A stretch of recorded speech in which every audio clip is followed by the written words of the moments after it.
अभी कुछ टाइम पहले मैंने एक वीडियो बनाया था जिसमें मैंने बहुत ही कम समय के अंदर ये बताने की कोशिश की थी कि आखिर नेटो क्या होता है। ये वीडियो बनाने के बाद मैंने ये देखा कि कई सारे लोगों का एक ही क्वेश्चन आ रहा था कि आखिर इंडिया नेटो या उस जैसे किसी और मिलिट्री अलायंस को फॉर्म क्यों नहीं कर लेता है। आज के इस वीडियो में मैं आपको यही समझाने वाला हूँ। नमस्कार दोस्तों, स्टडी ग्लोज में आपका स्वागत है। मैं हूँ शशांक पांडे। ये वीडियो स्टार्ट करने से पहले मैं आपको बताना चाहता हूँ कि अगर आप नेटो के बारे में नहीं जानते हैं तो आप मेरा ये वीडियो देख सकते हैं। इस वीडियो में मैंने कम समय के अंदर वो सारी एसेंशियल चीज़ें कवर की हैं जो आपके लिए जानना ज़रूरी है।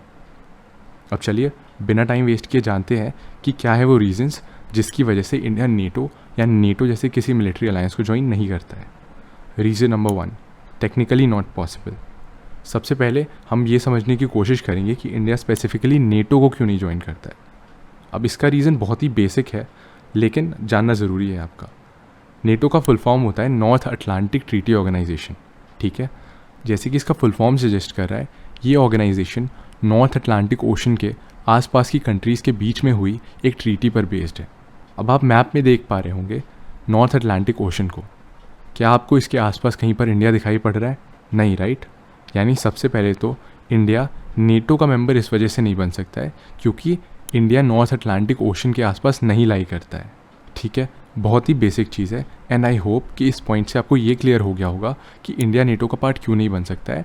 और इसीलिए आगे के पॉइंट्स में हम बस यही जानने की कोशिश करेंगे कि इंडिया नेटो जैसा कोई और मिलिट्री अलायंस क्यों नहीं फॉर्म कर सकता है। Reason number 2, non alignment and multi alignment. Cold war के दौरान जब पूरी दुनिया दो हिस्सों में बंट चुकी थी, एक तरफ यूएसए था और दूसरी तरफ यूएसएसआर, तब इंडिया नॉन अलाइनमेंट मूवमेंट को लीड किया करता था जिसका ऑब्जेक्टिव था दोनों यूएसए और यूएसएसआर से बराबर दूरी और दोस्ती साथ में बनाकर रखना बिना किसी एक को स्पेसिफिकली चूज़ किए। आज की डेट में भले ही इंडिया की पॉलिसीज़ काफ़ी हद तक चेंज हो चुकी है बट इस पॉलिसी के सोल में ज़्यादा चेंज नहीं आया है। आज इंडिया नॉन अलाइनमेंट को भले ही फॉलो नहीं करता है बट नॉन अलाइनमेंट से ही क्लोजली रिलेटेड एक और कंसेप्ट है जिसे मल्टी अलाइनमेंट कहा जाता है, उसे ज़रूर फॉलो करता है। मल्टी अलाइनमेंट से मेरा ये मतलब है कि इंडिया का अलग अलग कंट्रीज़ के साथ अलग अलग इश्यूज़ पे अलायंस होना। एक समय हुआ करता था जब भारत किसी एक को ना चूज़ करना पड़े इसलिए किसी को भी चूज़ नहीं करता था, लेकिन आज की डेट में ये चीज़ काफ़ी बदल चुकी है। आज भारत किसी के खिलाफ गए बिना ही अलग अलग इश्यूज़ पे अलग अलग कंट्रीज़ के साथ अलाइंड है। इंडिया अपने इंटरेस्ट्स को इंडो पैसिफिक में प्रोटेक्ट करने के लिए जहां यूएसए, ऑस्ट्रेलिया और जापान के साथ क्वाड में शामिल है, वहीं इंडिया अलग अलग मुद्दों पर रशिया और चाइना के साथ भी ऐसी ही रिलेशनशिप निभाता हुआ दिखता है, चाहे वो एससीओ हो या ब्रिक्स। आज ये जो मल्टी अलाइनमेंट का कंसेप्ट है ये असल मायने में बहुत ही ज़्यादा सक्सेसफुल है और यही कारण है कि इंडिया की उन कंट्रीज़ के साथ भी अच्छी रिलेशनशिप है जो एक दूसरे से बहुत ज़्यादा अलग है और शायद अगेंस्ट भी। इसी वजह से इंडिया एक मिलिट्री अलायंस ज्वाइन नहीं करता है। क्यों? क्योंकि अगर इंडिया एक मिलिट्री अलायंस ज्वाइन करता है तो वो डेफिनेटली किसी के अगेंस्ट जाएगा। जैसे इस केस में अगर इंडिया यूएस लेड नेटो जैसी अलायंस को ज्वाइन करता है तब इंडिया को अपने एक टाइम टेस्टेड और मेजर डिफेंस पार्टनर रशिया को खोना पड़ सकता है। और अगर यही चीज़ इंडिया रशिया के साथ करता है और कम्प्लीटली अलाइंड हो जाता है तो वहाँ पर भी कुछ लॉसेस तो हमें डेफिनेटली सफ़र करने पड़ेंगे because of the distrust of the west, ठीक है। अब चलिए आते हैं रीज़न नंबर 3 पर। Reason number 3, much to lose and less to gain. अब जैसे कि इस रीज़न का नाम खुद ही सजेस्ट कर रहा है, इंडिया के लिए एक मिलिट्री अलायंस का पार्ट बनने से इंडिया के नुकसान ज़्यादा होने के चांसेस हैं और फ़ायदा होने के कम। अब ऐसा मैं केवल इसलिए नहीं कह रहा हूँ क्योंकि एक मिलिट्री अलायंस ज्वाइन करने से इंडिया अपनी न्यूट्रलिटी और सबके दोस्त वाली छवि खो देगा, बल्कि इसके पीछे और भी रीजंस हैं। जैसे कि एक मिलिट्री अलायंस का पार्ट बनने की वजह से इंडिया को ऐसी वॉर्स में भी इन्वॉल्व होना पड़ सकता है जहाँ पर इंडिया का कोई लेना देना नहीं है। अगर आपने मेरी पिछली यानी नेटो वाली वीडियो ध्यान से देखी है तो उसमें मैंने नेटो के आर्टिकल 5 के बारे में बताया था जिसमें ये स्टेटेड है कि अगर किसी भी मेंबर कंट्री पे अटैक किया जाता है तो उसे सारी कंट्रीज़ पे अटैक माना जाएगा।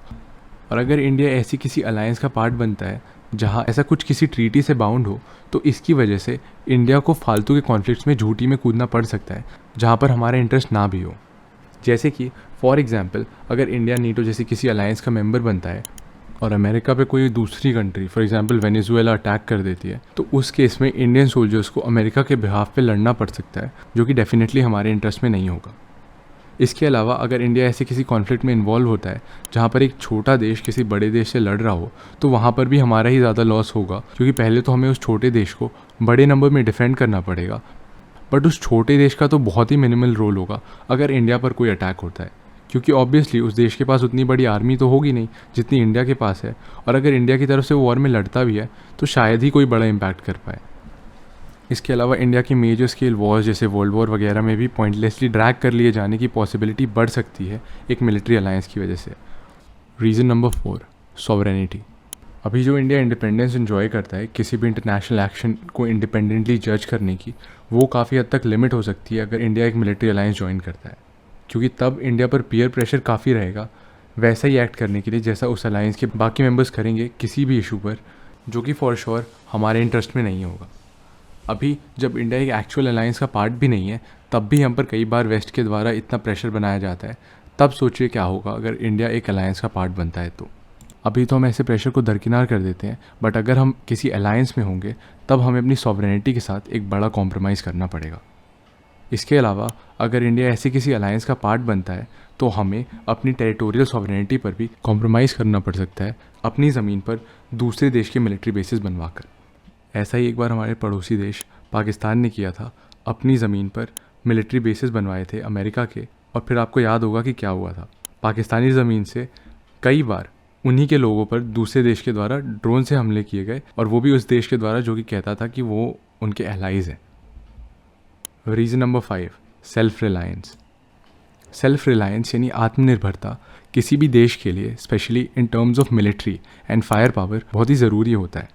आज की डेट में हम सब ये जानते हैं कि भारत के ज़्यादा से ज़्यादा 2 से 3 कंट्रीज़ के साथ सबसे ज़्यादा हॉस्टाइल रिलेशंस हैं, और इन्हीं कंट्रीज़ से हमें खतरा हो सकता है एक वॉर में।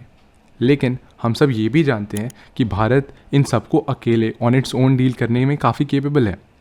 भारत के पास दुनिया की 4th मोस्ट पावरफुल आर्मी है, 3rd मोस्ट पावरफुल एयरफोर्स है, जो कि चाइना से भी बेहतर है, और पाकिस्तान के साथ तो हमारे कई वॉर्स हो चुके हैं। रिजल्ट हम सभी जानते हैं। हमारे एक्स CDS और आर्मी चीफ तो 2017 से यही कह रहे हैं कि भारत 2.5 फ्रंट वॉर के लिए भी रेडी है। तो यहाँ पर हमारे एक मिलिट्री अलायंस करने का कोई सेंस नहीं बनता है, क्योंकि ऐसा करने से हम अपने से ज़्यादा, जैसे कि मैंने आपको 3rd पॉइंट में बताया, किसी और कंट्री के सिक्योरिटी गारंटर बन रहे होंगे, क्योंकि अपनी रक्षा करने में तो हम ऑलरेडी सक्षम हैं। इसके अलावा डिफेंस एक ऐसा सेक्टर है जहाँ पर हम किसी और पर डिपेंड नहीं रह सकते। कोई नहीं जानता है कि कल अगर हम एक अलायंस का पार्ट भी होते हैं तो हमें डिफेंड करने की बारी आने पर दूसरा देश आएगा भी या नहीं, और इसीलिए एक डिफेंस अलायंस हमारे लिए एक एसेट से ज़्यादा एक लाइबिलिटी बनकर उभर सकती है। और इसीलिए इंडिया का एक मिलिट्री अलायंस ज्वाइन करना आज की डेट में अपने पैर पर कुल्हाड़ी मारने से कम नहीं होगा। आज के वीडियो के लिए बस इतना ही। ये था एंड इस वीडियो का। आशा करता हूँ कि इस वीडियो की वजह से आपको कुछ नया जानने को मिला होगा, आपको ये वीडियो पसंद आया होगा, और अगर आप ऐसे ही और वीडियोस देखना चाहते हैं तो इस वीडियो को ज़्यादा से ज़्यादा शेयर करिए और एक्सप्लेन को ज़रूर सब्सक्राइब करिए। Thank you.